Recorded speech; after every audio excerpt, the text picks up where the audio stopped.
Very nice.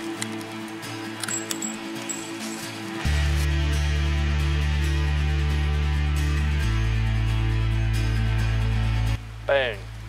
Hey everybody, Exterminator 87 again. Chilly February day. Today we're going to be shooting something kind of interesting, and people love the Ruger revolver videos. We got a GP100 and not 357, 10mm. I've never shot a 10mm out of a revolver, so this will be fun for me, and hopefully fun for you all watching at home. The 10mm version of the GP100 holds its 6-round capacity. Oftentimes you lose a round when you go to 44 special or something else like that. You load the revolver with this 6-round moon clip. Holds the auto pistol cartridges in just like this. And it all just goes in together like that. One nice thing about the moon clip is when you eject it, it all comes out in one thing like that. You don't have a bunch of brass going everywhere, and you can use these moon clips as a speed loader as well. Alright, let's try it out.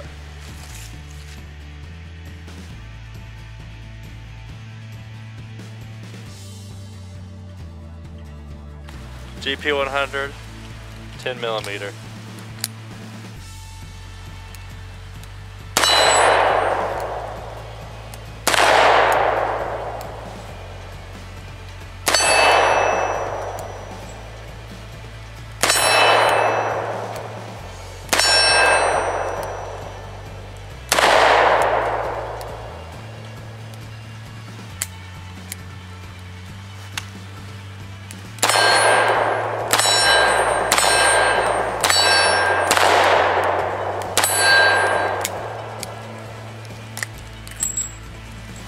This GP100 is actually a TALO Distributor exclusive gun. The catalog model number is 1780. Grips are cushioned rubber with a wood insert. I think these grips are aftermarket, however. Stainless steel frame with matte stainless finish. 3-inch barrel with a 1 16th right hand twist. Weight is right at 36 ounces. And the overall length is at 8.5 inches. It has the same triple locking cylinder found on all the GP100s and the other double action Ruger revolvers, as well as the transfer bar mechanism for added security against accidental discharge. Nice double action pull, can also be fired in single action of course. It's got some nice Novak sights on it. Fiber optic green front sight.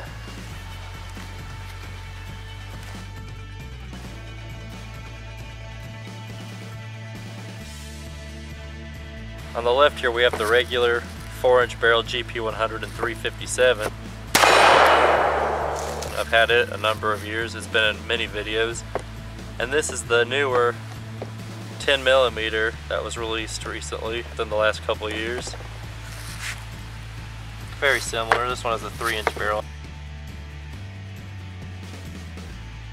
10mm auto is a fantastic flat shooting cartridge, one of my favorites. Introduced in 1983 after being developed by Jeff Cooper, it falls somewhere between standard 357 Magnum and below standard 41 Magnum.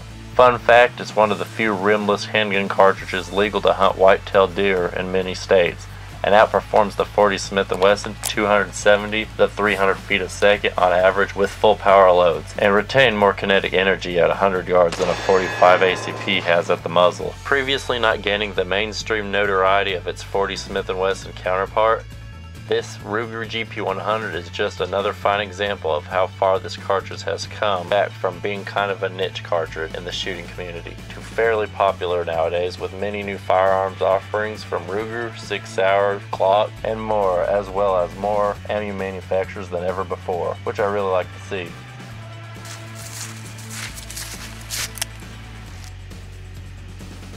We're going to try some 180 grain hollow points.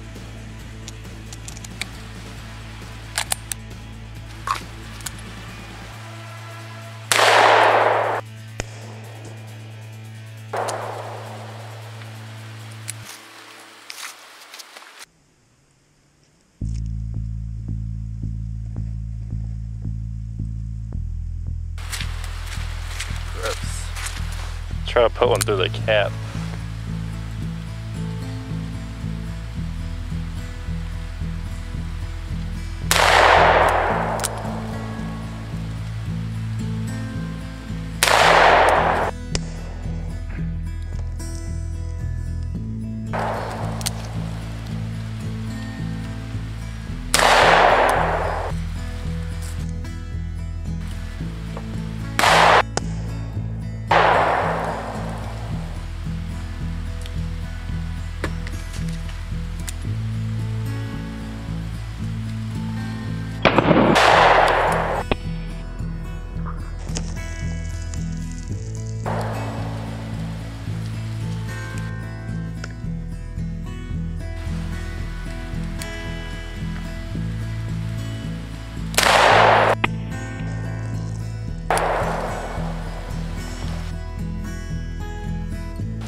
So far, pretty impressed with this gun. It's a lot of fun to shoot. I think it pops harder than a 357 out of a similar gun. It's kind of nice to have a revolver companion to a semi-auto 10mm, especially if you're like me and like to get a few different guns that share the same ammo. It's a little bit different.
Kind of impressed with how easy these come out. Well, that's a good thing. Yeah.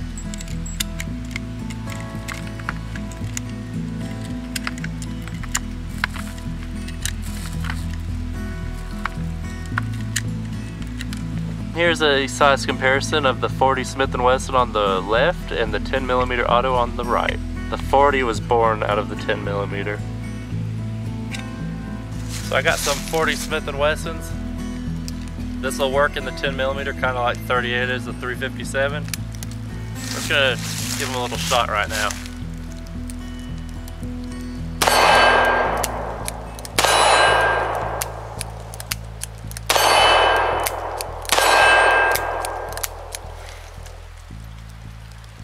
It didn't seem to like those very much. Got some light hits on that.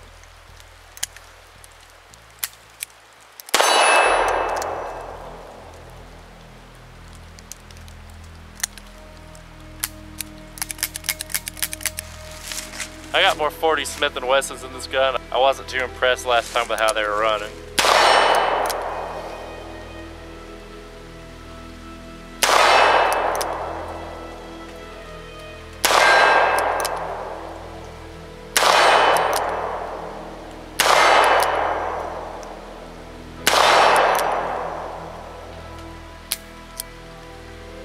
That time they did alright. Shorter and a little bit cheaper, but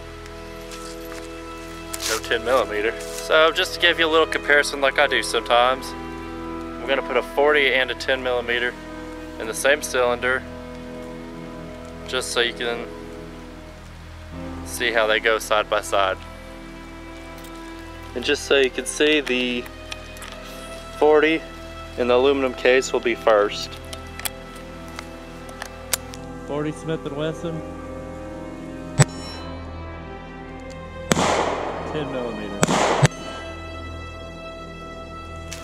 40 Smith & Wesson, 10mm.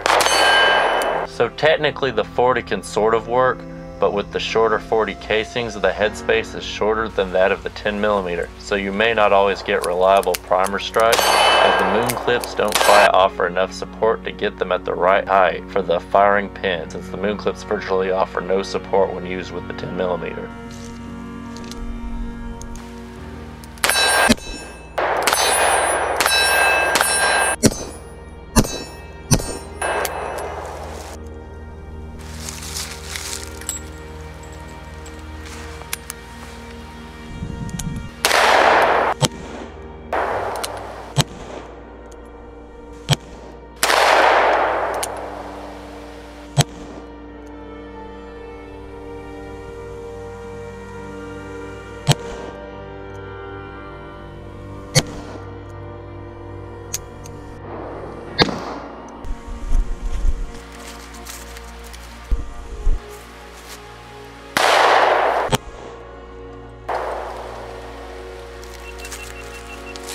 Now, despite the moon clips, you actually can shoot these out of this gun without them. It just makes ejecting difficult because it doesn't have a rim to grab onto like a traditional revolver cartridge. That's what I mean when I talk about the rim on it, not grabbing it. But if it's clean, you can still pull it out. I'll go ahead and demonstrate just putting a couple 10mm in this gun without the moon clip and showing you that it will indeed fire. They can be fired without the moon clips because they take their headspace off the case mouth in the chamber.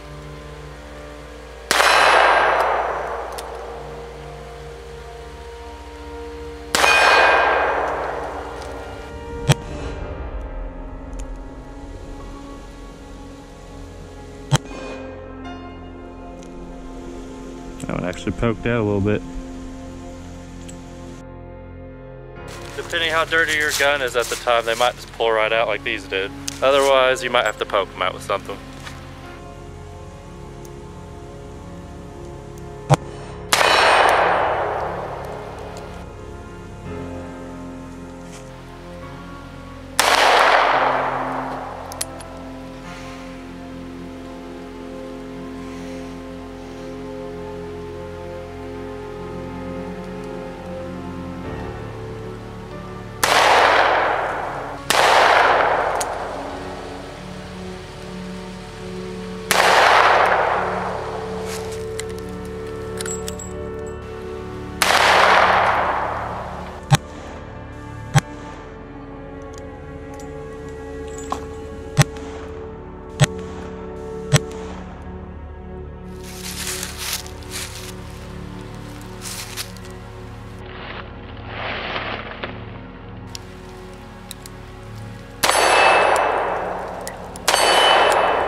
Thank you for joining us today.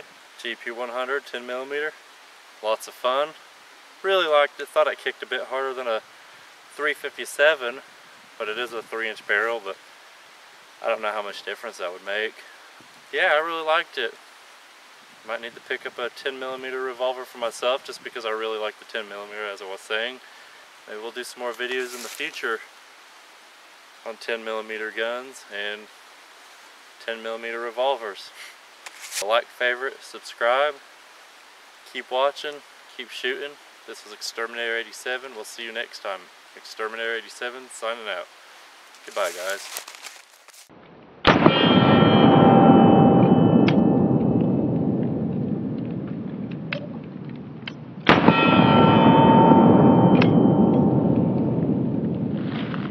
This is Exterminator 87.